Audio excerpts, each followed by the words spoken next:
Oh, we're on. We are on. Welcome back to another episode of The End of the World, a show where we look at the craziest things that are happening right now that is going to shape our future into pure inevitable destruction, really. that's what we're headed to. Sounds about right. I have a more optimistic view. No, I think this shit's gone downhill. Yeah. The thing is that inevitably the world will end. So whether it's now, tomorrow, the next day, it will end. What's happening? How are you guys doing anyway? How you been? Oh, look at this. We got pod mics now. We got microphones now. You guys are talking about audio issues. Look at this. In the world. We are moving up in the world. Yeah, but the stands don't carry these. Freaking heavy, yeah. Yeah, no, the stands. We got these stands, and they don't work. They don't work. So if you have recommendations, let us know. Hi, SUES. What's happening? Good to see you in a stream. S Dub, what's going on? You're awesome, Anthony and Diogo. Keep up the great work. I appreciate you. Tell them they're dreaming. They ain't taking our freedoms. That's what I reckon. I support Elon's mission for free speech and DeFi, and I resent my woke, corrupted Labor government. We are going to get into Elon Musk. Some of the things that we're going to get into today will be Australia suing X and Elon Musk. Outrageous. What are you doing, Australia? But it's interesting because the commissioner that's commissioned this lawsuit actually used to work at X. We'll get into that. We're going to talk about misinformation, digital ID bill updates. We'll give you guys some updates with that. We'll cap off on Labor considering regional voice to Parliament. So Australia voted no. They essentially went, thanks, no thanks. Doing it anyway. Yeah. Absolutely ridiculous, and we'll touch on some things that you guys want to talk about. It's always good to have you guys also interacting. Musk is not for free speech. What do you reckon about that? So we'll get into it. We'll get into what's actually happened, and then we'll talk about it because this is a very contentious subject, especially over the last couple of days. I've seen people have punch-ons on Twitter talking about whether, we'll talk about it. I'll bring it up because it's really contentious. There's a whole debate online about who's saying what. Why are people talking about protecting free speech on Twitter and advocating for Elon Musk? But pre-Twitter being acquired by Elon Musk, this shit was going on, but no one said anything. Now they're all getting upset about it because Elon Musk. So you guys don't reckon he's for free speech? Why? Why wouldn't he be for free speech? Like, he let on pretty much everyone. I think he's let on. What are the craziest people that he's sort of let on? Well, Nick Fuentes is still suspended, and I don't know the name of the person, but there's been Nick Fuentes back. Why isn't he on there? Yeah, well, he's still suspended.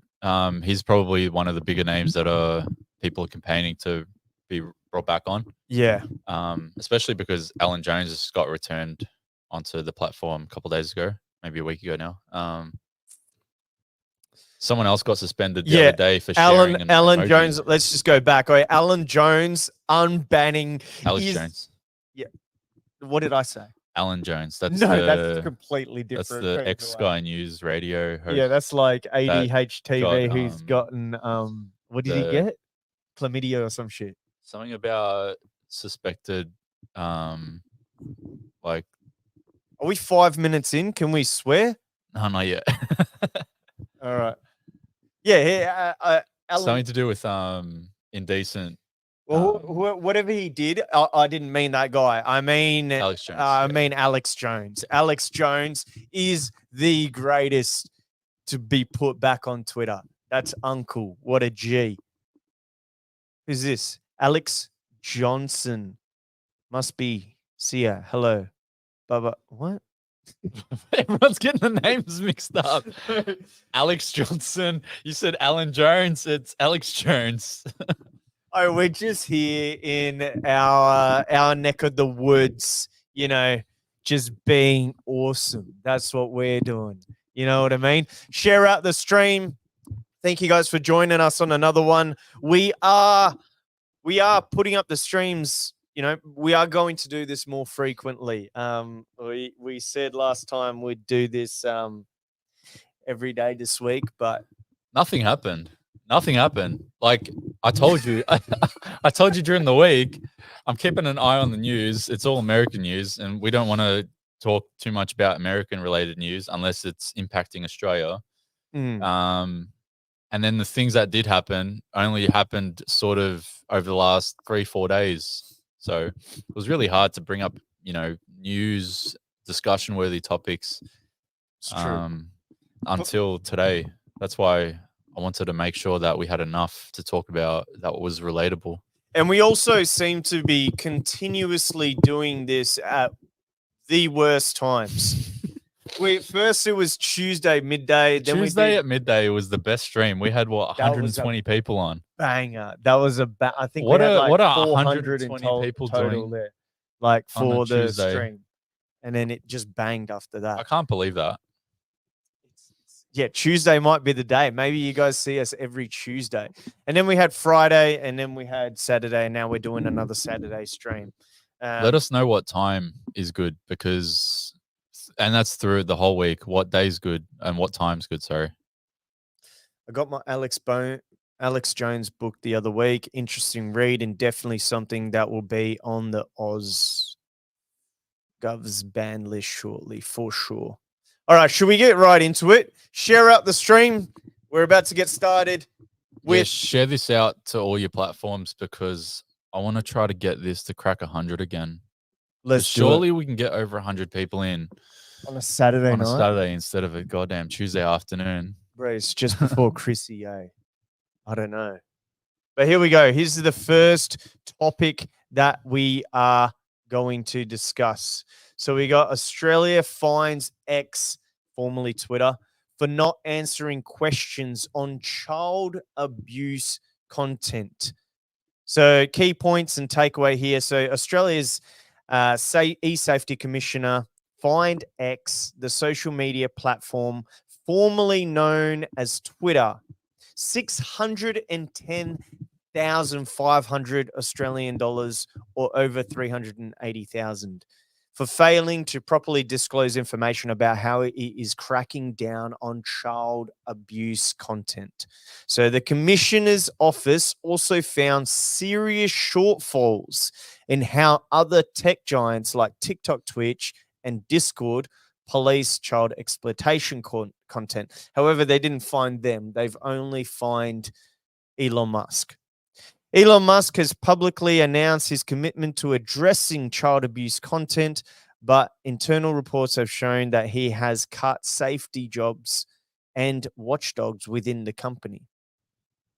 Well, first of all, I'm pretty sure it's very clear to almost everybody that it's a witch hunt. 50-60% of the staff that work there weren't actually doing anything.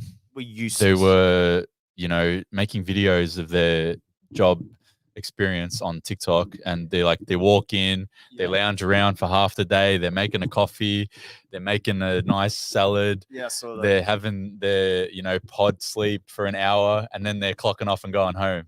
They worked for like 20 minutes. So they basically did nothing anyway. Can't lie, that sounds like a good and job. Then another 20% of the people there basically worked for the FBI and the CIA secretly. What? Yeah, remember the Twitter files? They were giving information. They didn't work for them, though. Well, debatable. Yeah. So apparently, right now, it's only Twitter has been fined this. They are going to contest it, to my understanding. Um, so the initiate civil penalty proceedings against X Corp. This is in the e-safety commissioner website, .gov.au website. So the eSafety has today commenced civil penalty proceedings in the federal court against X Corp for its alleged failure to comply with a non-periodic reporting notice, a transparency notice, given in February 2023 under the Online Safety Acts. So the transparency notice required information about how the provider was meeting the basic online safety expectation in relation to child sexual exploitation and abuse material and activity on Twitter. Like, I don't disagree with that though. Yeah, I made Like, they should be doing that. Yeah, I made a comment about this because I saw everyone going on a bit of a punch on Twitter about it.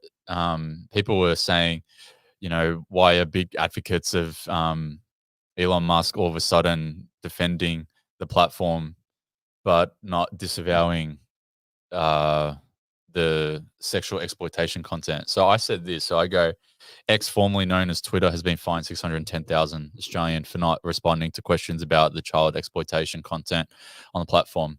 If there's any of this happening on here, then it should be condemned and removed, which is obvious. Yeah.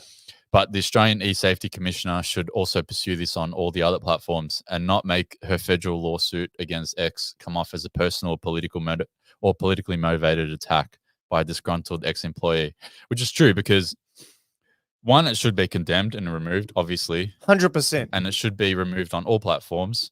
But the e-safety commissioner, Julian Inman Grant, she is on it looks like it's a politically motivated attack and a personal attack.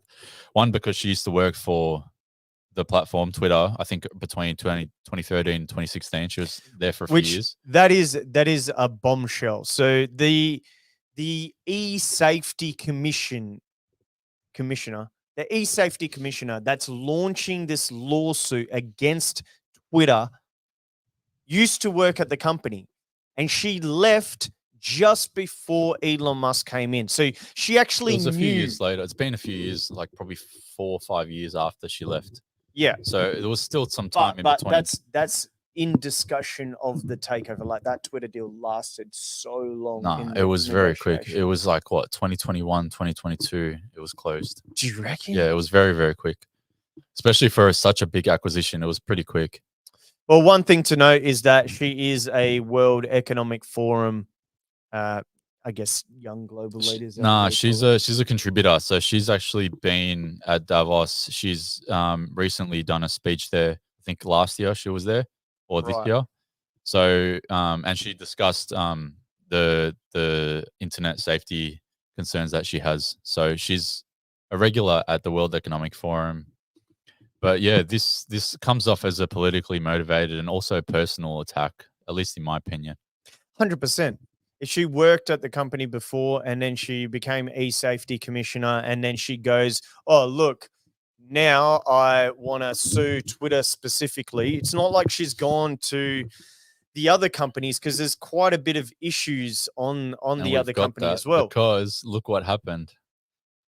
Well, this is there we go. Huge. So Facebook and Instagram actually was found to enable child sexual abuse content and trafficking. As far as this lawsuit, so this was just the other week. As far as this matter with X and Elon Musk, this was him not responding to questions about the child exploitation content. In what's happened in Mexico, there is an actual lawsuit where they found this being enabled by the other platforms.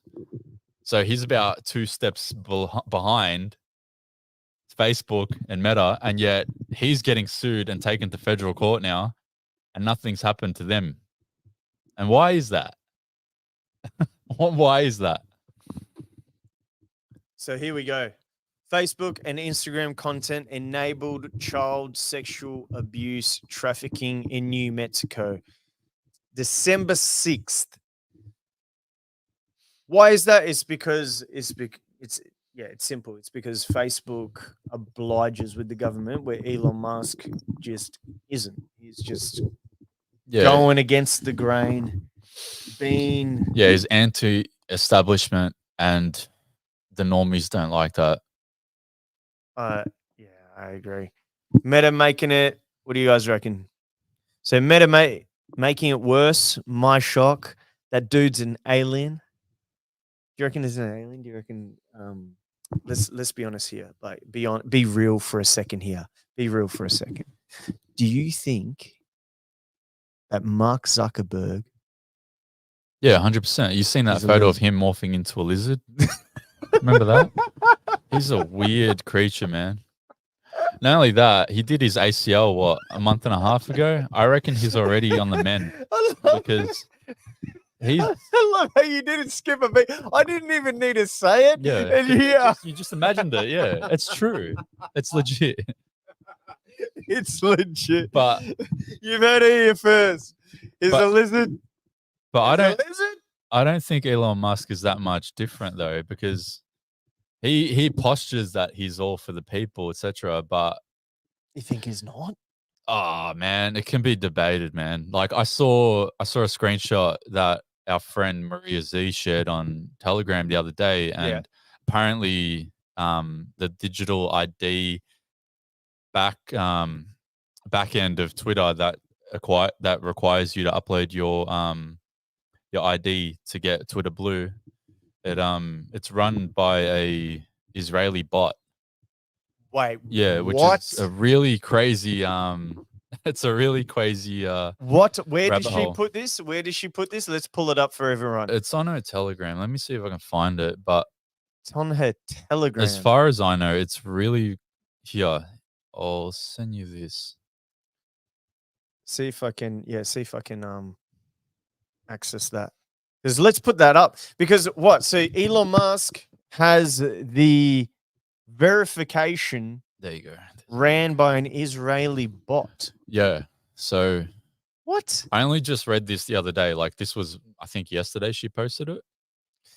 Yeah, yesterday. So it's pretty late on my Okay, so here we go. This is from Maria Z's Telegram. So some time ago, I reported that I had an impersonator on X who was engaging people in financial scams. I reported this to X and they asked me to verify who I am by emailing them from my business domain, which I did. X then came back stating that wasn't sufficient. and then go to the actual screenshots because it breaks down what's happening with the bot. So the first screenshot shows you that it's got the bot name there, and then the second screenshot it tells you the information about the actual bot. All right, hold up. So let's see what she finishes saying here. X then came back stating that wasn't sufficient and that I needed to give them my government ID, which I refused. Recently, I learned that AU10 ticks, the company X uses to collect and verify identity, is run by a former Israeli 8200 member. 8200 is notorious for creating bot accounts to discredit truther accounts, targeting political dissidents and advanced surveillance and intelligence far exceeding even the NSA. So basically, why is X giving ID to Israeli intelligence? So we got here the first screenshot. What you need. Prepare your government issue ID. Check if your device's camera is uncovered and working. Be prepared. I consent to X and AU10 ticks. Using images and blah, blah, blah, blah, blah. AU10 ticks may store such data for up to 30 days. Interesting. I want to make sure that that screenshot is not digitally modified though. I doubt it. I doubt shooting. Because we would have to make sure that that's legit. just to make sure, because I've never seen that. I don't read the small font. Yeah, I never read the terms. I'm just like tick tick tick. Yes, then just give me the stuff. Just put it in my hand. But yeah. this is massive. This is massive. So X is using an Israeli bot and is sending your data to Israel. And they want all your government ID. This is very interesting. I had no idea about this. Ron Atzmon, the founder of AU10X, spent his military service with the Shin Bet's notorious Unit 8200. With a staff numbering between 5,000 and 10,000, this unit is Israel's main intelligence strike force. Wow, providing it with 90% of its intelligence material. Yep, and this looks very legit. Yeah, it says here. Cohen, send me the link so I can pull it up for the chat. Who headed to the unit for 5 years, told Forbes. The unit had a rare amount of media exposures in 2010 when the Stunex and malicious computer worm developed jointly with the CIA to reprogram and neuralize Tehran's nuclear weapon was discovered. The operation's success set back the development of Iran's nuclear program by several years. I don't know if that's final little thing is a good thing, but this is very interesting. Yeah. So he definitely is the founder. So founder and active chairman of AU10X, a global technology leader. It's the same as that in identity verification and management. Wow. Bro, I gave my ID to Israel. Twitter. Now Israel intelligence has it. They have your New South Wales driver's license. In today's rapidly evolving digital landscape, the internet's reach has given a rise to global wave of fraud. So it's basically a data harvesting company. Wow. Oi, did you guys know this? Did you guys know that Israel took all of your information if you signed up for the blue tick on X? Did you guys know this? Because I had absolutely no idea. What does X say about this? Can we find out what? Let's look at this up. Nah. We need to look this up. Let me check this. Hold on 2 seconds, lads. Well, while you're looking that up, so the details about the lawsuit are, so a couple of days ago, there was a notice of filing into the Australian Federal Court by the E-Safety Commissioner, Julie Inman Grant, and it's scheduled, I think it's in February, for the proceedings. But it's going to be interesting to see what happens, because I want to know if she's going to pursue Facebook and Instagram, because again, it comes off as a personal attack. But not only that, if the people that were having a debate and a punch on about it, saying why are Elon Musk bootlickers and fans all of a sudden saying that they support him, even though they should be condemning him for allowing this content allegedly being on the platform, then they should also equally be condemning all the other platforms, Facebook and Instagram, Meta, Mark Zuckerberg. In essence, I'm saying that there should be a e-safety commissioner versus Meta federal court filing at the exact same time. Interesting. And it says here that we share face data with a third party, AU10X, who acts as our data processor. So this is 100% legit because it's on the Twitter Help Center. Wow. Yeah, it's on the Twitter Help Center, like literally on the Twitter Help Center. They say it. Does X retain this data or share it with any third party? X does not directly retain this data. We share face data with a third party, AU10X, who acts as our data processors. AU10. I can see the comments already. There's going to be 1 or 2 nerds that are going to say, why being anti-Semitic? Because it's, what? you bring... How's I feel like anti-Semitic? Well, it's not, but every time someone brings up Israel and is critical of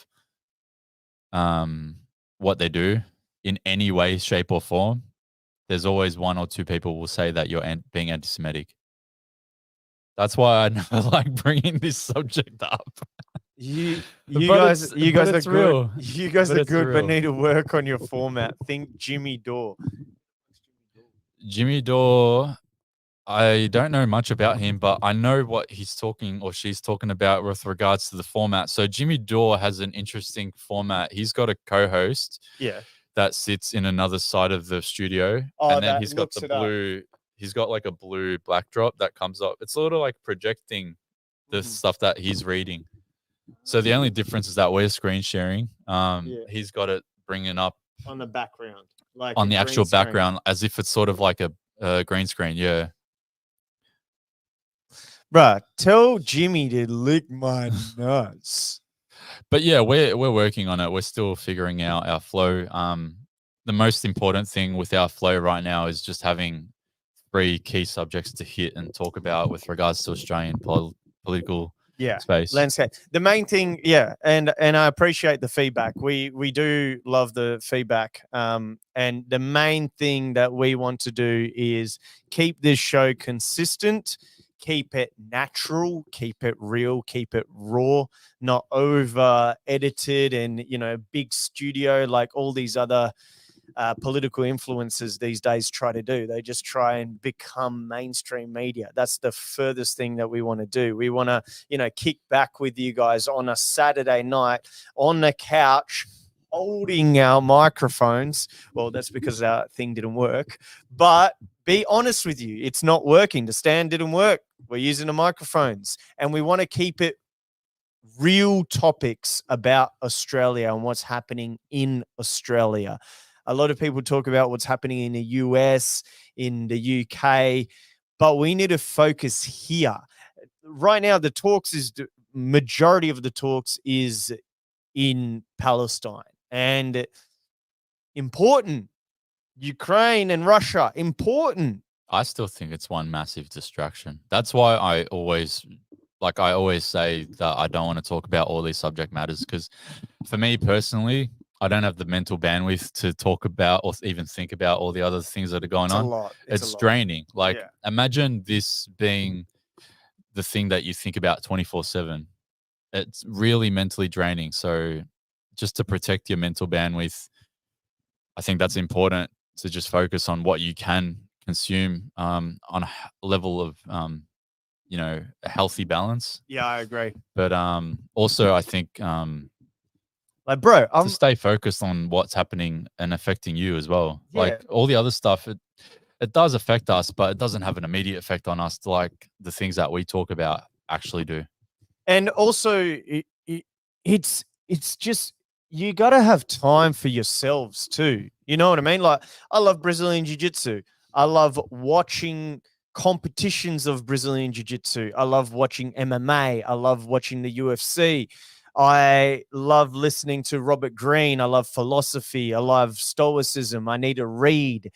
I don't have the capacity to fully dive into all of these issues, and these issues are important, but there's only so much time in a day, and we'd prefer to capture everything that's happening in Australia because it is directly going to impact you, who majority of listeners and watchers are Australians.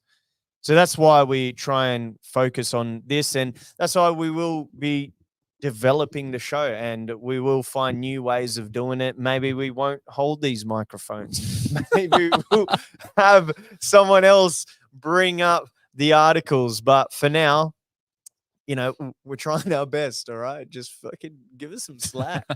Give us some slack. Shout outs. All right, let's look at some comments before we move on. Do we want to go through the actual document? I Or do you want to touch on it? we can go through it, but I'm not sure if there's much in there that's really relevant. Let's have a look. So this is the file notice of filing into the federal court. It's basically just legal jargon.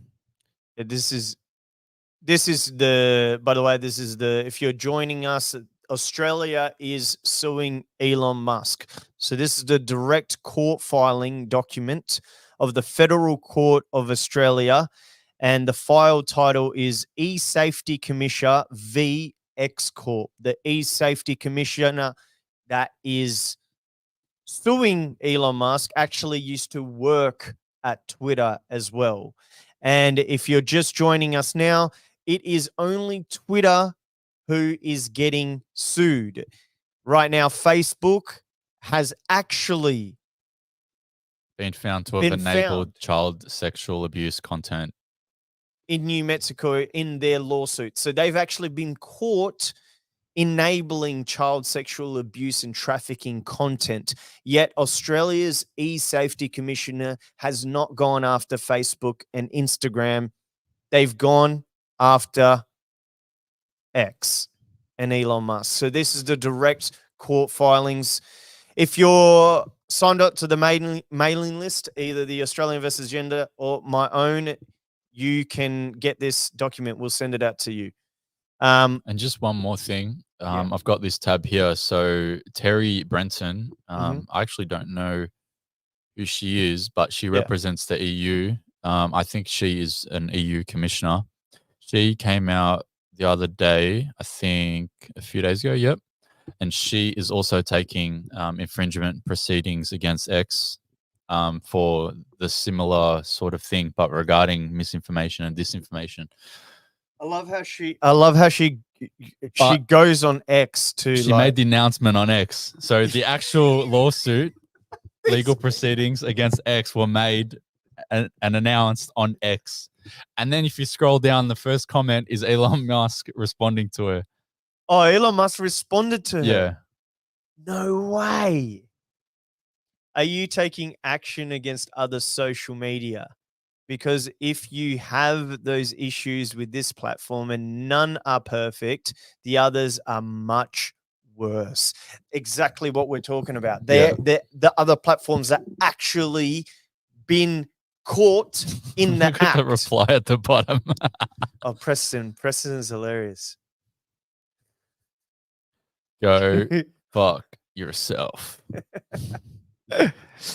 And that's the thing, and that's what these people do. Like the mainstream media will partner with big tech organizations like Facebook, like YouTube, like Discord, like Twitch, any platform that is following their narrative of 2030, 2050 net zero. And the platforms that promote degeneracy as well, like TikTok, for example. It's all part of it. Like TikTok has absolutely destroyed everybody's attention span. It has, but it's also Chinese spyware. It's also Chinese spyware. It's also Chinese spyware. Let's just call it for what it is. It also there's some banger content on there. They push some conspiracy stuff pretty well. But yeah, it is Chinese spyware. Let's be honest. Like all of these platforms, if use these platforms, use social media to your benefit. Do not be stuck scrolling on social media mindlessly. Put a block on your phone if you need to only spend a certain amount of time during the day. Social media can also be useful as a tool to better your life, depending on what you follow. If you don't watch yourself, it is a military grade weapon destroying your mind. Be aware of that. Yeah, don't have screen time like me, which is about 18 hours a day. It's a violation of humanity. It's pretty bad. Bro, get out in the sun. Look at that. Wow. Wow. Oh, this is his screen time. What's going on there? Can we show? Oh, it's not seen? Wait, let me see. Bro, that's a violation. He's got 21 hours. No, that does. Yeah, it just shows that. Daily average. This is his daily average. Is that going to work? We need to like... Need it. Oh, I want to show this. Hold on. Can we get this? No, it's going to be inverted. It's not going. 21 hours. That's 21 hours. 21 hours and 46 minutes, bro. That's like being on your phone while I'm asleep. Like the entire time. Yeah. Well, my phone's usually like Do I'm watching a you video tell or me I'm this? watching a Tell me that. Yeah, podcast. no, tell me this. Be honest with me now. Let me fix this. Be honest with me now, right? Do you sleep with social media on? Like, do you sleep with YouTube playing or something like that? Yeah, sometimes. Like I've got a podcast running and then I'll just pass out. You know, you'll never get into REM sleep if you do that. I don't know. I sleep pretty good. Like, fully recovered. But yeah, that's probably why I have bags underneath my eyes all the time. Like, sleep is so important, bro. Change that, like, for sure. All right, let's see the chat because you guys been talking here, and all right, let's go. Let's scroll up. Oh man. Where does the Intel develop its chip? Same dude asking about more developments. Well, Man, what do you mean? they've got a deal. So what's his name? Isn't it Albanese signed a $500 million deal with Microsoft. Yeah, there's been a lot of this stuff going on. I really don't know much about this, but I saw this got announced maybe a month and a half ago. Yeah. So the Microsoft investment in Australian innovation. Prime Minister Anthony Albanese has announced that Microsoft will make an additional 5 billion. Sorry, I was about 10 times short. $5 billion investment in Australia. So Microsoft has made the investment in Australia. So at least we haven't forked out the money. But in exchange, they are helping our nation become a world leader in digital economy by significantly investing in skills and training to equip a new generation of Australians for jobs and opportunities of the future. So good that he brought that Microsoft up, because what it looks like is that we are becoming all fully ingrained and integrated into the digital ID system, which I've spoken about, and we've spoken about the legislation being passed through the Senate. And now Microsoft wants to own it all. So that's why they've forked out 5 billion, because in the eyes of Microsoft and Bill Gates by association, they want to own all of our ID. So yeah, this is all one crazy loop that, and we we've know signed up that for. this is a Trojan horse, and this gets us perfectly into our next topic, which is the updates of the digital ID bill, which, if they're saying that Microsoft is investing 6 billion, right? 5 billion. 5 billion, yeah. If they're investing 5 billion, why are they investing 5 billion? To me, it seems like Australia is becoming this little island that is just a training ground. We're about to be completely digitized, and by every aspect of our lives, whether that's EV cars, whether that's the banking system, whether that's AI, a complete investment into all the AI field in every industry. It seems like Australia is just a training ground. Yeah, but with regards to the updates on the digital ID bill, Let's so get into that. we spoke about this last episode, but for those that missed, on the 6th of December, the identity verification services bill was pushed through by the Senate. So 32 yeses, 6 nos, and as you can guess, all of the Labor Party senators voted yes. All of the Green senators voted yes. 4 Liberal Party senators voted yes, including what's her name, Senator Cash, Henderson, Sullivan, and Scarr. Jackie Lambie and Pocock voted yes. Do you And want to then put that in a link so they can yeah, see? you've got it. So it's Is the it there? Parliament business link. And then those that voted no were some of our favorites. So Alex Antic, Senator Rennick, Malcolm Roberts, Pauline Hanson, Matt Canavan, and Babette. So we went through this last episode. Yeah. The yays and nos of this identification bill. So the nos are just these politicians. You guys need to support these politicians, not these. Yeah. So the update essentially is that this bill got passed and shoehorned by the Senate. So Labor basically unanimously voted yes. And then this identity verification services bill enables businesses to be able to use digital ID and be integrated into the government's digital ID system. So they want to integrate the digital ID system sometime in 2024, depending on how fast they can actually get the software and programming up. And then once the businesses adopt, then people are forced to adopt by proxy. Yeah, that was the word I was thinking. Yeah, so by proxy, they'll get sucked into it. So this is how they did the vaccine mandates. This is how they did the vaccine passports. And now this is how, and they've actually done it with the businesses before even this got passed, with regards to signing up businesses to MyGov. MyGov New South Wales. Yeah. So they target businesses first because they know that businesses basically will have to, adopt to whatever the government says. If the government said that you had to do a backflip every time you opened up the doors to your business, otherwise your business gets shut down, then they'll do it. You know what I mean? The thing is that businesses did not comply, a lot of them. So they always frame it in a sense that the same way that they framed COVID, right? They always frame it in a sense that you have to do this. If you don't do this, you can't go outside. You can't go see your grandma. You can't go play football. You can't do all of these things that just bots do. Seeing your grandma is a good thing. Go see your grandma.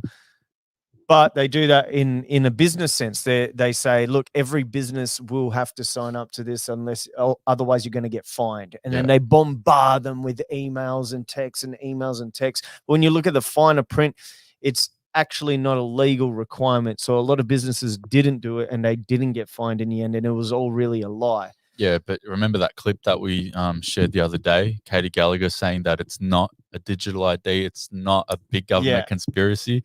And then Matt Canavan clapped back 3 days later and said, hey, it actually is a digital ID bill. It's in the name of the bill. And then remember when the government said that we are not going to force vaccines on you?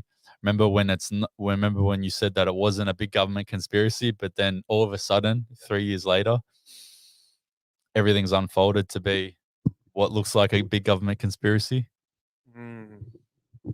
Mass non-compliance worldwide. The great resist. God wills it. I believe. So just moving on to misinformation. Yeah. So another update with regards to what's been going on with misinformation / the digital identity system. So this article came out about a week and a half ago. So the Minister of Communications, Michelle Rowland, and people would have seen her at a National Press Club address, but also they would have seen her respond to the Optus was it outage at 4 a.m. maybe a month ago now. So this article's come out a week and a bit ago, and it talks about how she's able to actually address the misinformation herself. So she has the power to direct media investigations into misinformation on social media platforms. Can we in the Christmas spirit? Yeah, can we just stop for a second and truly, like, I just want to honestly take a look at something and just let me know if you guys see it, right? I just want to know if you guys see it because I just saw it and I'm a little taken back by it. It's uncanny. Do you feel that this looks this? It is. Do you think that this looks the same as this? Just let me know. So look at this, and then look at this. Do they look the same? Because it feels like, I don't know, it feels like it does. The comment. You know what I mean? She's just another lizard person. She really picked the right attire. She picked Green. the perfect attire. She made it. She's here to steal Christmas. I can see it now. She's here to steal Christmas. She's here to,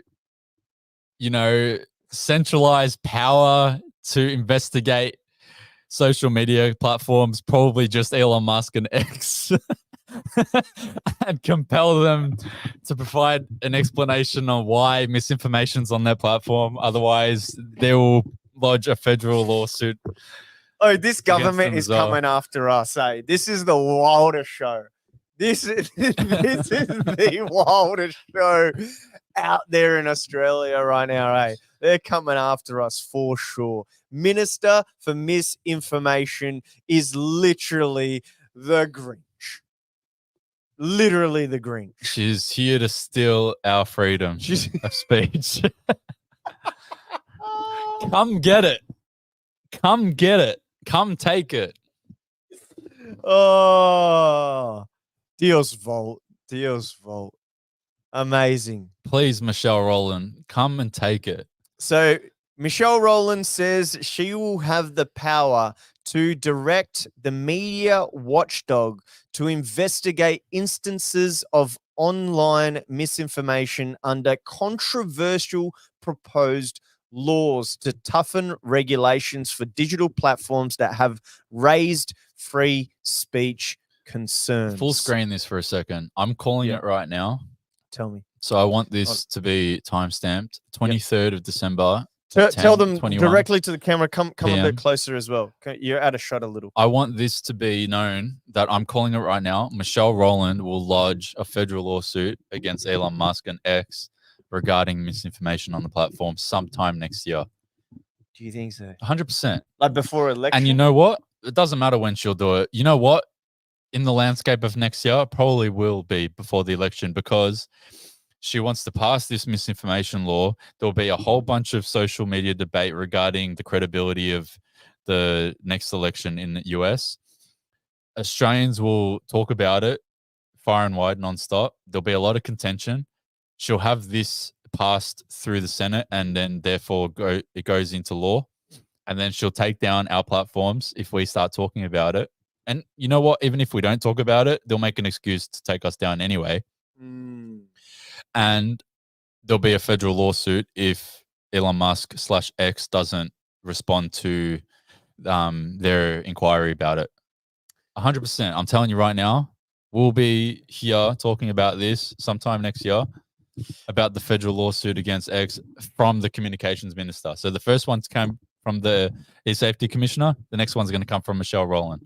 I reckon possibly we'll get a lawsuit before 100%.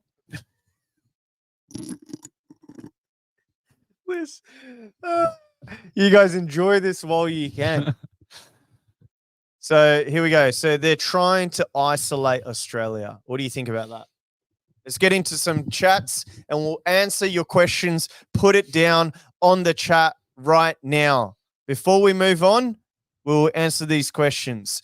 They're trying to isolate Australia. What's your thought on that? First of all, Australia is the most isolated. We are already isolated. You know? That's part of the problem. We're an easy target. But yeah, I'm not ready to jump on a plane and, escape just yet. Where would you go to? I don't know. I like water, so I'd probably go somewhere. Like I went to Fiji about 6 years ago, and Fiji is beautiful. The only problem with Fiji, as far as I know from my experience, is that it's basically almost the same with regards to the currency, the exchange. Yeah. So, I'm not saving money. I'd probably try to find somewhere that has a much more cheaper economic landscape. Like Bali or something. Yeah, maybe. Somewhere that's, much cheaper. Like I spoke to Rami about this a while ago now. Somewhere where you can rent like a lodge for like $400 a month. You know what I mean? So that way, Apparently, the Fiji's been taken over by the CCP.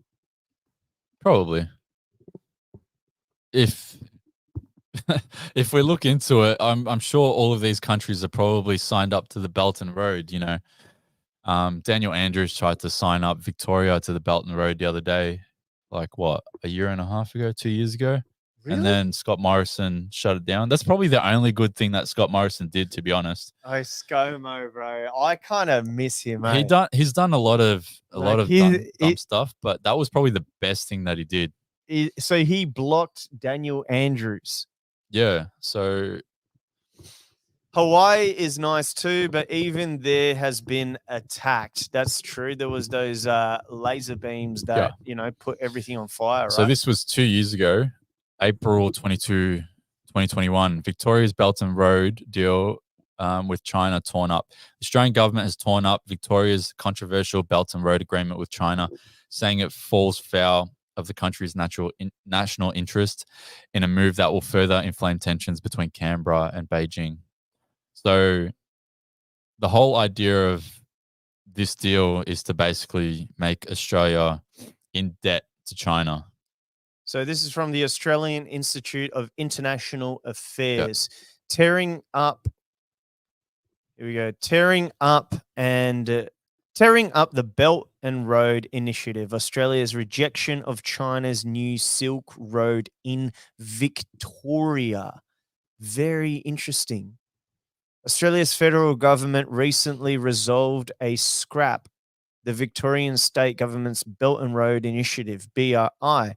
The timing of this decision needs to be contemplated as ongoing developments may trouble bilateral relations between Australia and China. So Daniel Andrews tried to pass this, and essentially because it would have been a national issue, that allowed Scott Morrison to come in and block it from going ahead.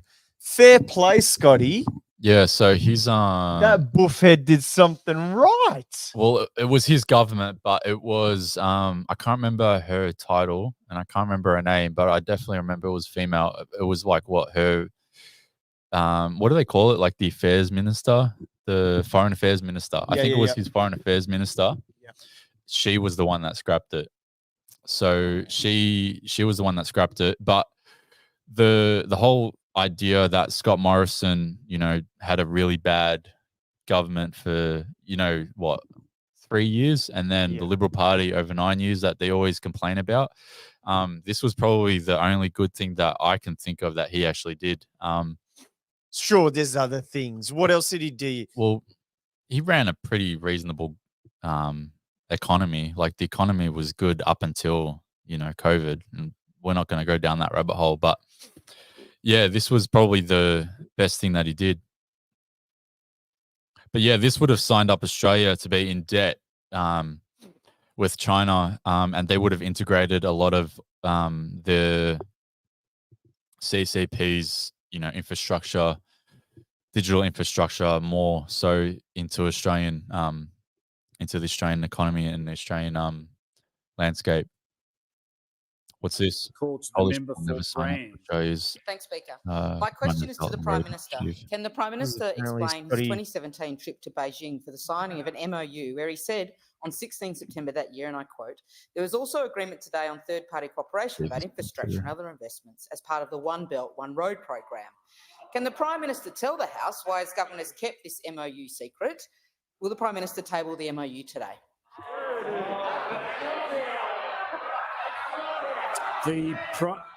Just before I call the Prime Minister, I haven't called the Prime Minister yet because there's no point, because I wouldn't be able to hear what the Prime Minister is saying. Prime Minister, I haven't given you the call yet, Prime Minister. I'm waiting for the level of interjections. I'm so pleased the member for McEwen is right down the back there.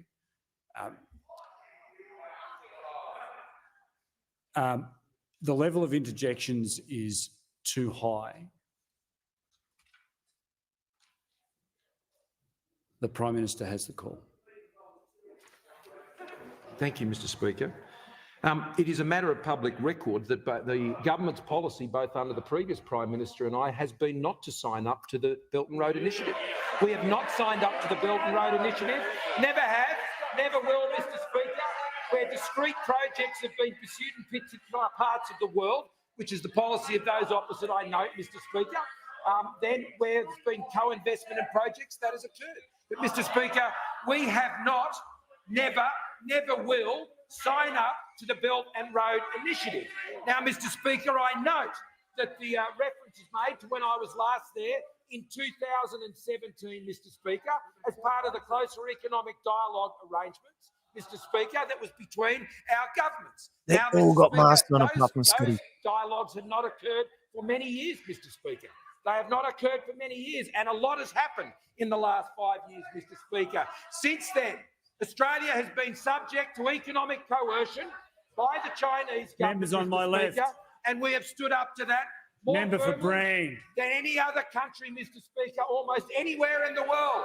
But we note the bravery and courage of Lithuania, Mr Speaker, and we stand with the Lithuanians on those issues. And we have worked with other countries around the world to stand up to the economic coercion of the Chinese government, which has only been met with more retaliation on Australia. Now, Mr Speaker, I am not the leader of a political party who was happy to trade away some coercion, Mr Speaker, for other coercion. Go Scotty, go Scotty. Yeah, so he's saying that we'll definitely not sign up to it. But you know what? A couple of things. One, yeah, again, that was probably one of the best things that he did because he never signed up to the Belt and Road Initiative. Yeah, but if this was ever tabled during the Labor government, I'm almost certain that Albo would do it. You reckon Albo would do it? He would get his big pen and just scribble like Donald Trump's signature, make sure that it's nice and clear for everyone. You reckon to see. Albo would 100%. sign it? 100%. Really? Yeah. I'm just glad that hasn't been brought up yet. Maybe we should look into it. I'm going to look into it. Yeah. That's next episode. That's a subject for next episode. Next episode, we're taking a look at the Belt and Road because you know what? Since this issue with Victoria, it hasn't been brought up. But I'm sure some shifty shit is going on behind the scenes that I haven't thought about until now. Yeah, well, if China really wanted it to push it and Daniel Andrews really wanted to push it through and Scotty was the one that blocked it and now he's not around, I'm sure Labor wants to get that redone and re-looked at for sure. And for those that what is the Belt and Road? Belt and Road Initiative, known with China as the One Belt, One Road, for short, is a global infrastructure development strategy adopted by the Chinese government in 2013 to invest in more than 150 countries and international organizations. I think in layman's terms, and from my understanding, it's just China's attempt at taking full infrastructure ownership of, 150 different countries by putting them in debt. So China will say, hey, we'll come into your country and build stadiums, build roads, build all this infrastructure so that your country is ready for the next 100 years. And then if, say, Victoria signed up for it, right? And now Victoria can't afford shit because they're in massive debt. What happens when they default on a payment? China goes, well, sorry, you defaulted, missed the payment. Now we own everything that we just built. So that was the concern. And do you know what's also interesting? One of the guys in a chat sent this to me. This is 1 day ago. This has got over 10,000 likes. Real news, no bullshit. That's a great handle. Almost 1 million followers, but they're big. So this is what they say, right? World News breaking yesterday. China has halted exporting various rare earth technologies, a move to set impact on the world here. Rare earths consists of various metals that are utilized in the creation of magnets which convert energy into movement for electric vehicles, medical equipment, wind turbines, and other electronic devices. So China has a stronghold with these particular materials that create all of these. In an announcement, China's Ministry of Commerce revealed that technologies for producing rare earth metals and magnets are now a prohibited transfer list. China, the primary supplier of these minerals to the world, has cited national security concerns as the reason why to the rest of the world. For over 30 years, China has solidified its status as a leading miner and refiner of rare earths, critical for everything from defense systems to technology used by everyday civilians. According to Benchmark Minerals Intelligence, China separates almost all heavy rare earths worldwide, with analysts saying China has a monopoly on this. Everyone's trying to get to EV cars. China has a monopoly on the development of the magnets that run these cars. But I think Australia has a monopoly on the battery Lithium. systems, though. Yeah, no. Yeah. Is it lithium? Yeah, no, but we need to import these materials to still. Yeah, build. yeah. So, but and these are the car's not going to run without the battery. No, it's not, but they can develop it. Yeah, I'm sure that they probably have the technology as well. But we have the monopoly on it, though. No, we are trying to build our lithium mines up, for sure. But this is huge news. This came out yesterday. So they're citing that there's national risks. The US under President Biden's climate policy has been actively trying to diminish China's control over the supply of various critical minerals, including rare earths. China responds to these moves by announcing export restrictions on some crucial minerals like gallium, germanium, and graphite back in October. Massive. And for those of you wondering what the Belt and Road is, this is essentially the map of it. It's essentially their transfer, and they wanted to get Australia as part of it.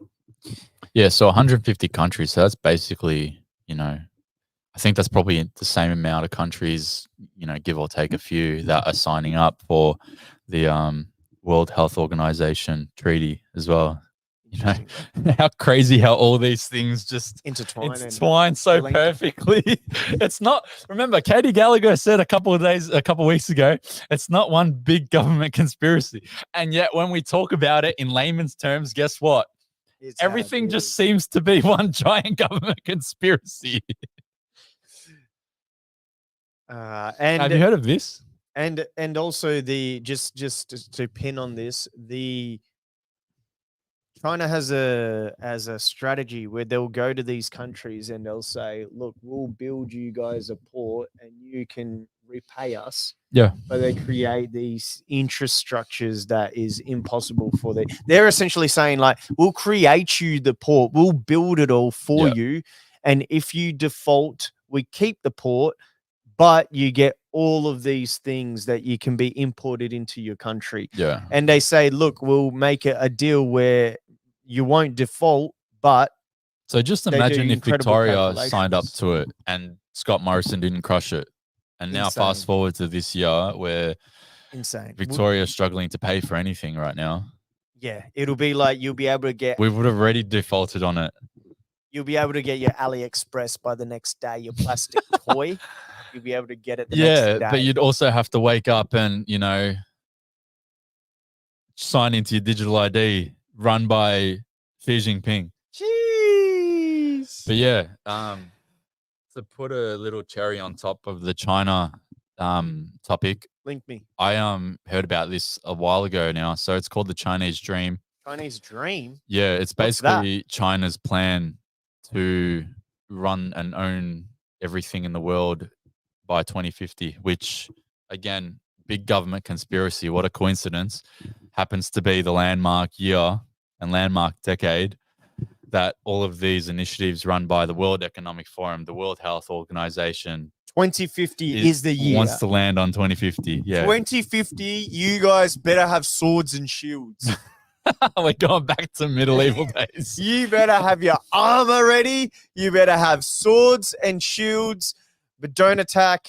We don't promote violence. We want you guys to.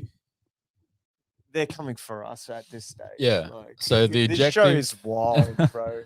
The objective is for China to become, and this is what they say in, nice terms, but then we'll dig into it and see what they actually mean. So the objective is for China to become a modern socialist country that is prosperous, strong, democratic, civilized, and harmonious, including many more ambitious political, economical, social, and cultural dimensions.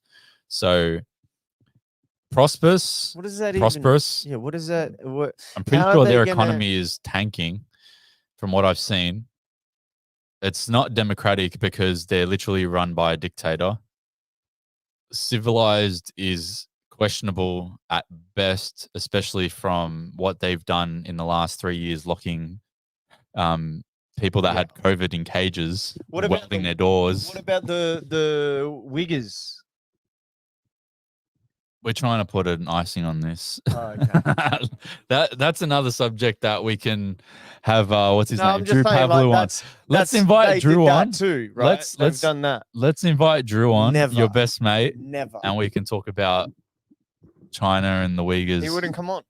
It's all right. I'll speak to him. He wouldn't come on. Civilized, again, questionable. Harmonious, questionable.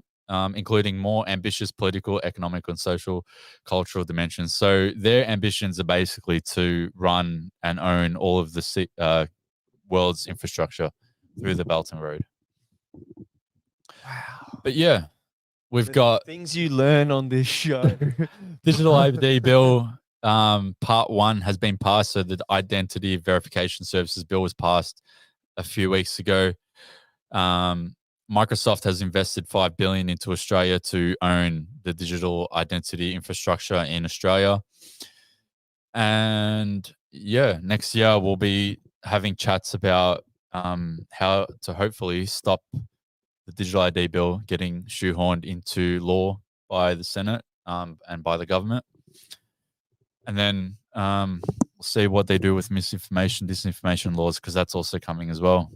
And we promised on this show that next year, the last remaining COVID premier, we need your help on this. The leader of the ACT is the last remaining COVID premier that has not been fired or voted out or replaced. He will be leaving office at the voting booth at the end of next year. October 19, 2024. You want my opinion? Yeah, talk to He's not going. They'll vote for him. Because Andrew Barr and Canberra is a little... It's kind of like... what was that term? It's sort of like its own ecosystem. So I remember I was watching a video talking about the Pentagon. And it's... What? So the Pentagon was described in a video that I watched a long time ago now, where the Pentagon is like its own little ecosystem where it's got thousands of staff, and it basically is like the centralized building where they control everything that goes on in America. That's the same with Azure got that contract, by the way. Yeah, so Microsoft that is what Canberra is, and they won't turn on their leader. Andrew Barr basically, and people were arguing with me on Twitter about it when I said that he should be on the chopping block. Everyone that was from Canberra all argued with me, saying that he didn't really pursue the COVID mandates, blah, blah, blah, blah, blah. And from my opinion, one, the polls, two, from what people are telling me, he won't get voted out. They won't turn on him. He really didn't do anything, apparently. I think he still participated, but, you know. We will get him out. We'll see what happens. We will get him out. Strongly believe. All right, let's cap off this night. We've been going for quite some time. And just to finish it off, what do we got? What are we finishing off with? We're finishing strong? No, we're finishing on the topic that I wish would just die, but unfortunately, it keeps coming back to life. So this article came out about a week and a half ago, and it talks about Labor and Anthony Albanese's goal to now pursue local and regional voices to Parliament because the referendum got voted no. How Well, can they do that? well, Everyone voted no. yeah. By a landslide, people voted no, and they were sent back packing, right? Yeah. How can they just come around and just go, all right, we're going to just put a regional voice in anyway? Well, this is much easier because they're already done it. So in Victoria, they have their own almost like ministry now. So they've got members of parliament that are representing Victoria through the voice.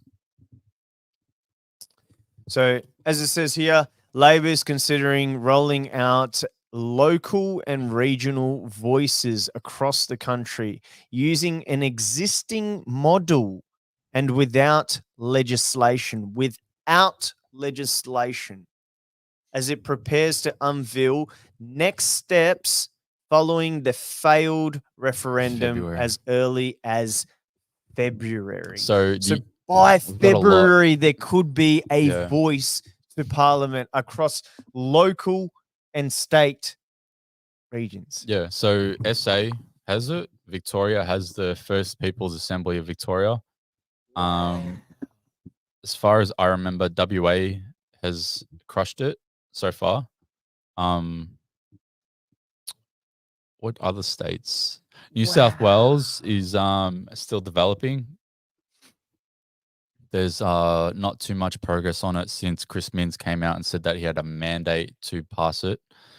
But yeah, it looks like in February we might have developments on a possible council level treaty.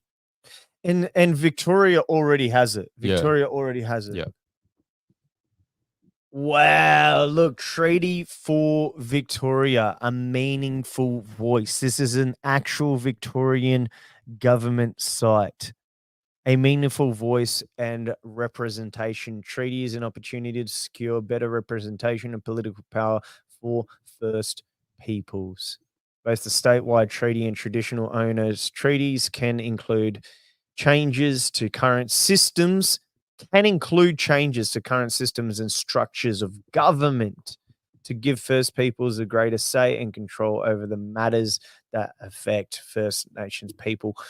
Whatever way they write it, right? This is the best possible way that they could have written it. They got writers, they got marketers, they got salespeople, they got the best of the best that they could. And this is what they came up with. Changes to current structures, systems, and government. This is the best that they came up with. And the people voted no. If we're still in a democracy, this should be just thrown in the bin, completely thrown in the bin. But no, here we are. And they are looking to once again pull the rug from under Australians. And you know what's crazy about this? By February. It's got the fingerprints of everyone that was involved in the Uluru Statement from the Heart. It's got all their fingerprints on it. So obviously it's got Linda Burney's fingerprints on it because she's the Indigenous Minister. But remember this guy from the protest? Yeah. That was hilarious. He's heavily involved in this model, apparently. So he was the lawyer, Noel Pearson. He's walking around like, you should see how he walks around. But he's actually one of the lawyers that was the orchestrator of the entire thing. Yeah, so there was a few of them, but Noel Pearson, he's involved in the development of this model, this council model for the Voice to Parliament. And every time that we tried to get a photo with him or get a word with him, what happened? Yeah, if you guys have not seen it, go to our Yes campaign video where we went to Parramatta at the height of the Yes campaign, where they brought out all the big gun politicians and we went through, mic'd up, and as soon as they saw us, as soon as they knew who we were, they hid this bloke. They hid him from us. They also hid a lot of leaders, and they were trying to block us from every angle of Remember getting. that blonde lady? That was hilarious. That blonde lady, I think she was like, I don't know, Secret Service for Noel Pearson, basically walking in front of either me or you whenever we tried to get close to him. She went full Chael Sonnen, I can't let you get close. Oh, Is that our video? that is hilarious. Did we? Oh, where would that be? Oh, this was what? You got to go back to sometime in October. What was the screen? What was the thumbnail that I used? So that We went to the was Yes this- Camp. So thing. it was after this. I think it's on your Rumble. It's on my Rumble. It's on your Rumble. Yeah.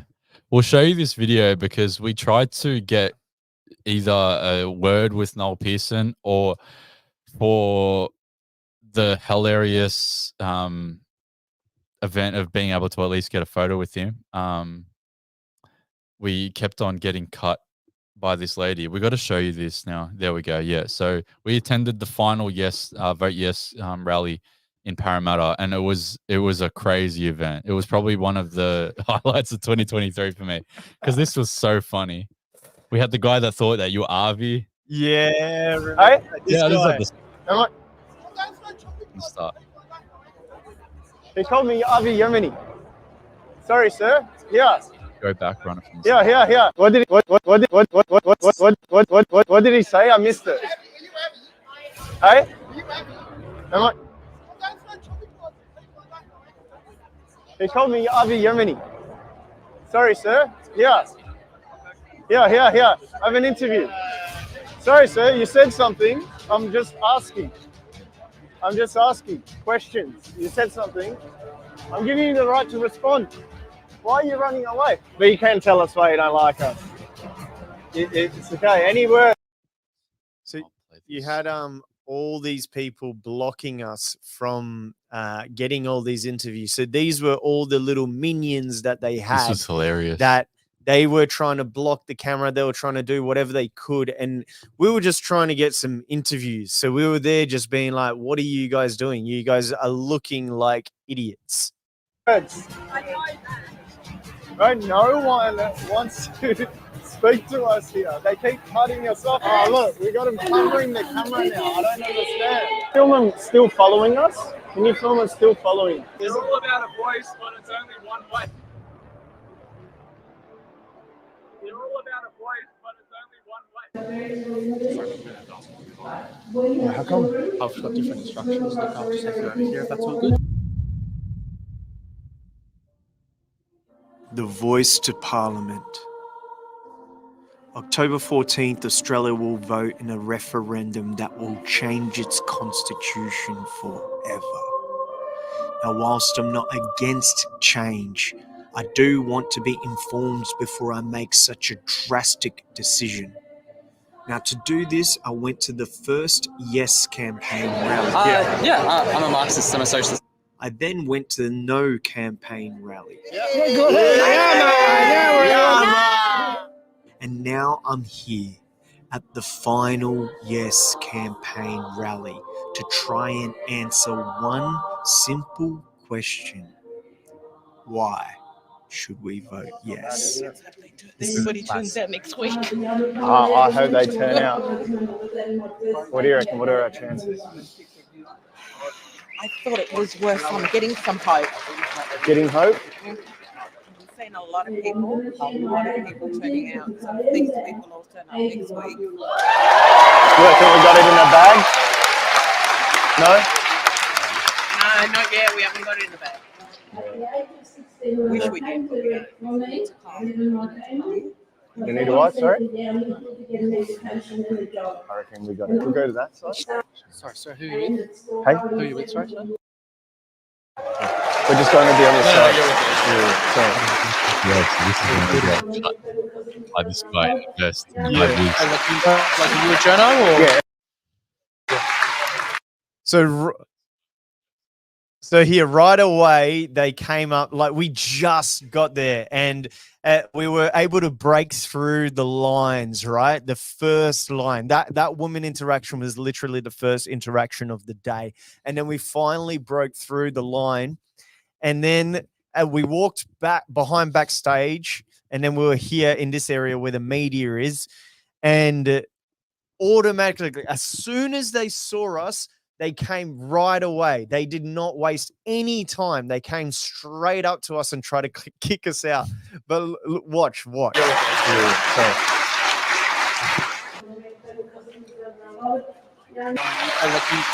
you a journo or? Yeah.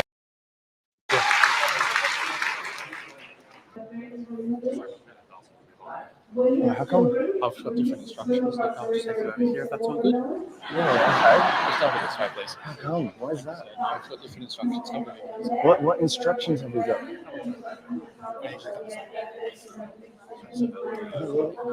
What's that? Like you say. Yeah. So we just need you to Ask come the with us. voice. We just need you to come with us. Where are we going? I'm sorry, brother. Just maybe show us. How come we're going? Come on. Let's go this way, please. Go. I don't know why they're upset. I have no idea. We're just trying to do our job. We got word that they saw our last video. We'll never be defeated. We'll never be defeated. This watch the parliament is for the 97% of us. The Australia, we want. The Australia, we want. Whatever he told you is not true. The younger generation. Yeah, the younger generation knows. Uz, cheers. Thanks for liking and subscribing. Appreciate you guys. The thing is that we got the youth on our side. You see, she came up, the youth gave us high fives. It was great. You reckon we'll get it across the line? Absolutely. Yeah. Now it's just a matter of locking in and making sure that we've got the yes vote next Saturday. What? 100%. What's your message to the no voters? Or the people that are on, actually not the no voters, let's say the people that are on the fence. Yeah, if you're unsure, look. Hold on a second. So this you'll see behind on his right of his shoulder, you are gonna see this girl pop up, and you will see that she is one of the agents of the Matrix. Like a Matrix agent. Yeah, she is one of the agents. Remember in the movie The Matrix, the lady with the red dress? And I think she Yes. might be blonde. Is she blonde? She's blonde. Yeah, that is her. Bro, so a few of these agents popped up. So you will see one of the agents pop up to the right of him, and then you'll see this guy with the blue shirt also pop up into screen. And just watch her demeanor and watch how she looks. Right? 100%. What's your message to the no voters? Or the people that are on, actually not the no voters, let's say the people that are on the fence. Yeah, if you're unsure, look at some of the research. Go online, Google it, look at the yes reasons. I mean, there's no reason why you shouldn't be voting yes. This is about recognition, but it's about uniting our whole country and supporting, creating something new for our Aboriginal people. The old ways haven't worked. We need something new, and this is the best solution that anyone's come up with. So I'm voting yes. All my family's voting yes, and you should too. All right, thank you so much. Thanks, brother. Appreciate you. Love the cross. Bro, there was agents all around legend. us. There. Brother. He's following us. Bro, you're following us. What's going on? Are you Yeah. Are you a YouTuber or something? Or No. I saw you. We don't normally interview media. Oh, I'm just a citizen. Me too, but I still can't talk. What's your message to not so much the people that are no, but the people that are on the fence about voting yes or no? What's your direct message to them? Get involved, read the literature and vote yes. It's all there. The message is there. And don't fall for the foul social media tricks that the No campaign are using, like editing Albo's speech. United Nations will control all land in Australia. The No case edited it to make Albo look like he was saying the So this guy, so Anthony had just clipped. He didn't edit a video, but he clipped part of Albanese's speech. Nah, I confessed to this already publicly. What is it? I What is it? I deceptively edited the video. You deceptively Yeah. edited Yeah. the video. What do you mean you deceptively edited the video? Play the video. We're going to play it. We're going to play the video. We're going to play the video. But what happened is that this guy saw this video online and he was saying that, you know, there's these people putting things online, and this thing went so viral that the ABC themselves Ran a 7:30 report on it. Ran a 7:30 report on it on a video that he did. So heaps of people, including this guy, were pissed off about it. But the funny thing is that Anthony was right there. So I could go, well, this is the guy that did it. And then his response, this is his reaction to it. On the fence about voting yes or no. What's your direct message to them? Get involved, read the literature and vote yes. It's all there. The message is there. And don't fall for the foul social media tricks that the No campaign are using, like editing Albo's speech. United Nations will control all land in Australia. The No case edited it to make Albo look like he was saying the exact opposite when he was criticising the No case for putting around that bullshit. They edited it to make it out like he was actually saying the UN's going to invade Australia. Total bullshit. Albo said the opposite. It was all on the 7:30 report. His original speech and the edited thing the No case put around. He did that. Yeah? He did it. Good on you. No, literally, he did it. Yeah. Good on you. Like literally, Yeah. he was the one that Yeah. Picked it flipped up. Yeah, good on you. No, he didn't pick it up. He did the clip and the edit and his little logo that went viral everywhere. He did it. Well, he's the naughty boy. What? What's your message directly to him? Hold on. Get Australia versus the agenda here. He was the one that clipped it. What's your direct message to him? You can speak to him right now. You're lucky. And this was the exact clip. So just to give context, this clip went so viral, right, that Look at the heading that I gave the video. we spread conspiracy so far and wide made it to. Even the Prime Minister's comments. So it was so dismissing the big UN that conspiracy ABC had to pick have it been up. co-opted for a new piece of misinformation shared online, thanks to some selective editing, removing some important context. There is worse information on question in some social media as well about the world conspiracies of the United Nations will control all land in Australia. You blurred out your All logo, land. bro. You will lose private ownership of everyone's home. Will go with a yes vote. It's just absurd. And then what was Anthony's response to all these allegations? It's not a violent campaign, otherwise. You naughty boy. You naughty boy. This is what democracy is all about. Yeah, but you shouldn't edit people's speeches to make it out that they're saying the exact opposite of what they intended. I got to quote the legendary Paul Heyman from WWE. It's not a prediction, it's a spoiler. And that's not a prediction. That's a spoiler. What do you have to say? What do you mean by that? What do you reckon? Why'd you quote Paul Heyman on that? Paul Heyman. Paul Heyman.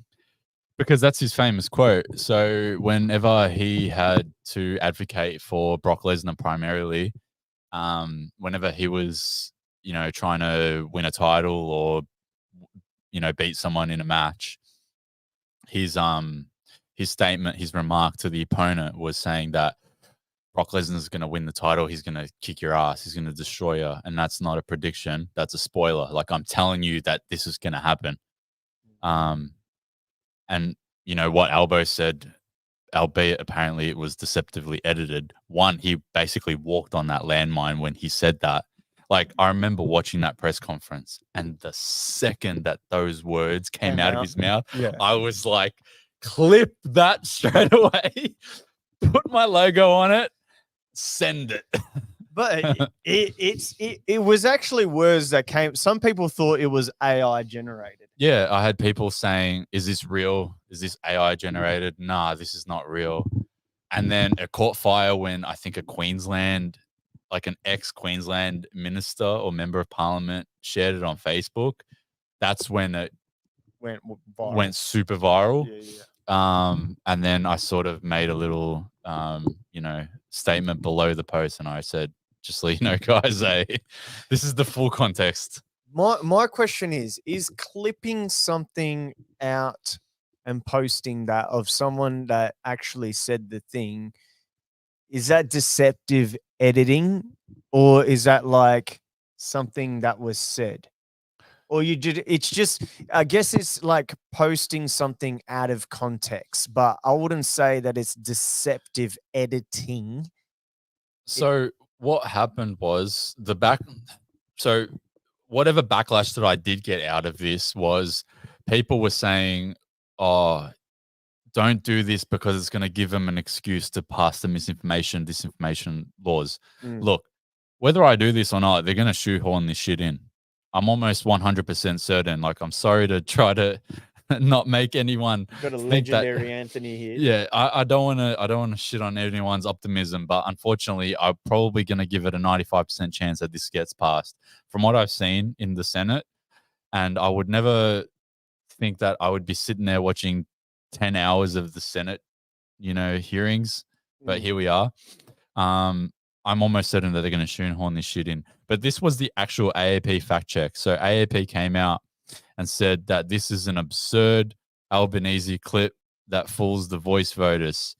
And this was on October 4th, so 10 days before the referendum was due to happen. So the claim was a video shows Anthony Albanese says that United Nations will control all land in Australia if the Voice referendum is successful. The verdict by the fact checkers is that it's false. The clip has been edited to remove important context. The Prime Minister was giving examples of absurd conspiracies about the Voice. They took a screenshot of the actual post that was shared. And they got your logo. They got my there, logo, there. but they blurred the minister's or ex-minister's handle. Yeah. But yeah, so Steve Dixon, he is a former Queensland Liberal Nationals government minister and later a One Nation state MP. So when he posted this to Facebook, it went super viral on his page. And then this is when it caught fire, and then 730 Report did a report on it, etc., etc. Yeah. So it got shared almost 10,000 times. Bro, that's wild. Yeah, that went on fire. And yeah, these people, I'll just mute this so we can just chat over it. These people literally were all over us. They just didn't let us talk to any of them. They kept blocking us at every single turn, and we kept asking them questions, but they wouldn't respond to anything. They literally would not say anything. You stopped him. Why'd you stop him from saying something? He was about to say something, and you were like, no. Remember the end of the video when we were leaving?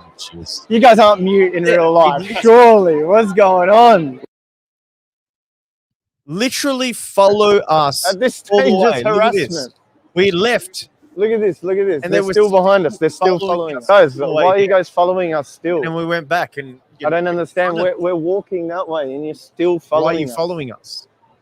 Can you please explain what? Like, they're supporting the Voice, but there's no voice.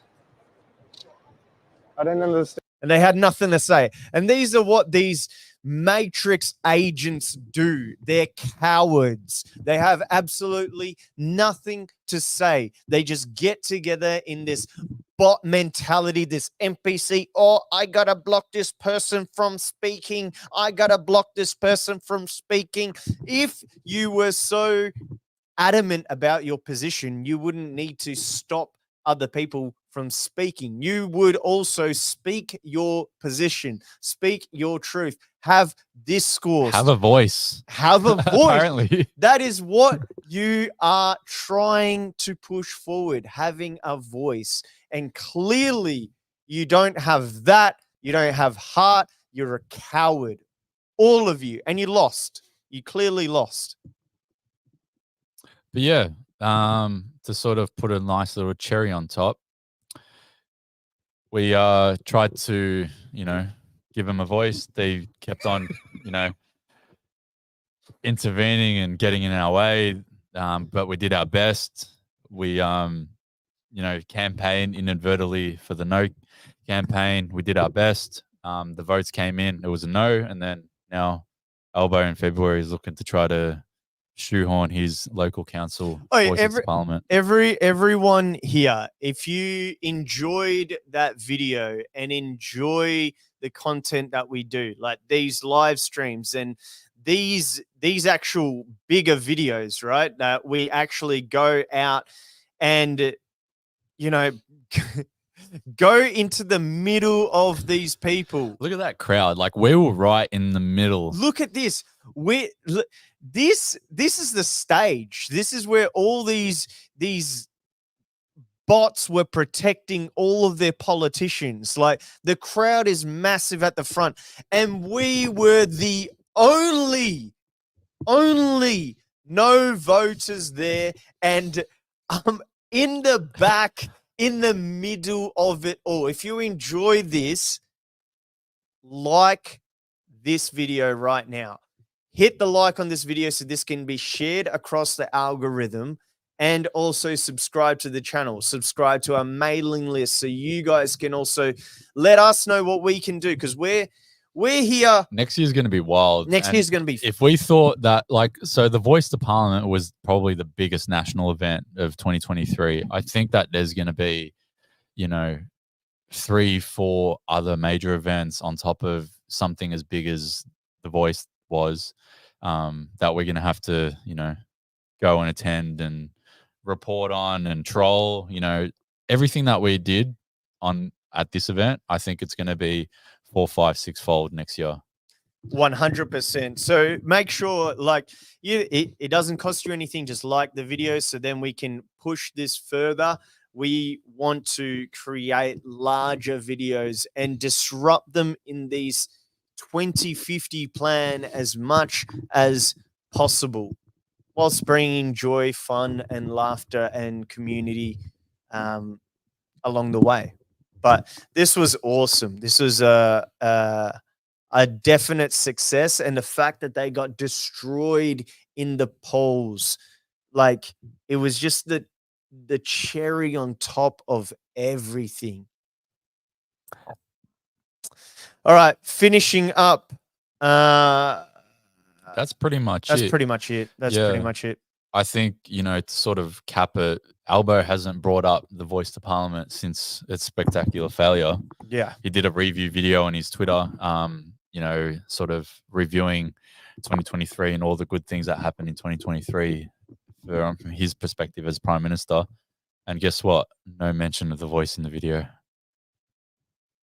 Not one scene, photo, mention of it. Shout outs to Suz for keeps, liked and subscribed. Appreciate you. Is this button does the clap? Is this one? I'm not too sure. Can you hear a clap?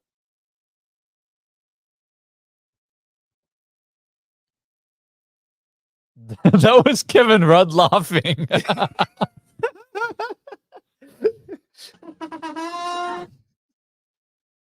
Hello, God!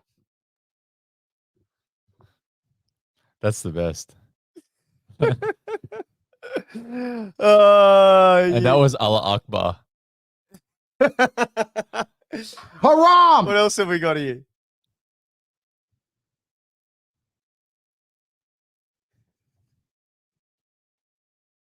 That was haram.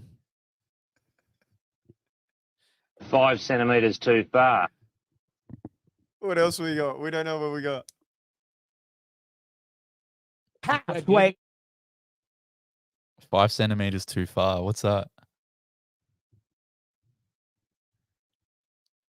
Bruh.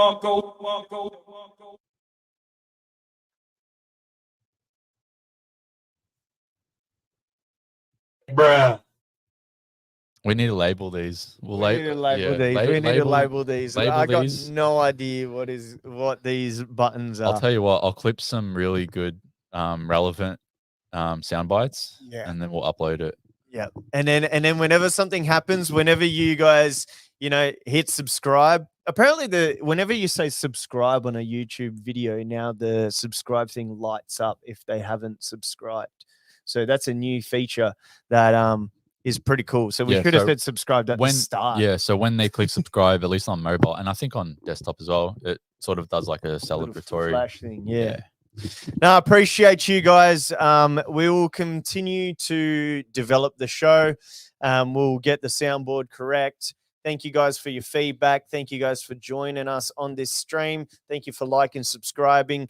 You can either go to my website, diogo.com.au, which is appearing on screen right now, or you can go to ozversustheagenda.com.au. Subscribe to our mailing list, because if we do get taken off social media, we'll probably get shut down. Yeah, we're probably going to get shut down. I put a community post on YouTube about this. So, but there's 50+ people here. Make sure that you sign up to our email list, because when I get shut down, because I'm probably about 90% likely to get shut down, and I would probably estimate from my experience that you're probably about 49%, because it has happened to you, but it happened to me in the ultimate way. They threw me in jail. Yeah. They censored me in the most disgusting way possible. Beyond social media. Yeah. But yeah, make sure to go to our websites and join our email list, because if and when we do get shut down, we'll be able to reach you through there, because that's probably one of the only ways that we'll be able to do it. And if that doesn't work, then go on owl letter drops by enable Telegram group Harry comments. And maybe we'll do a Telegram group. We'll let you guys know. Tune in next time.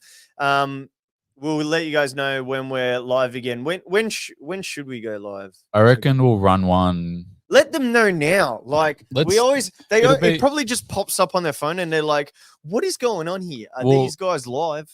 We'll run an episode probably in the first week of January, because some dumb shit will definitely happen, and we'll be there for it.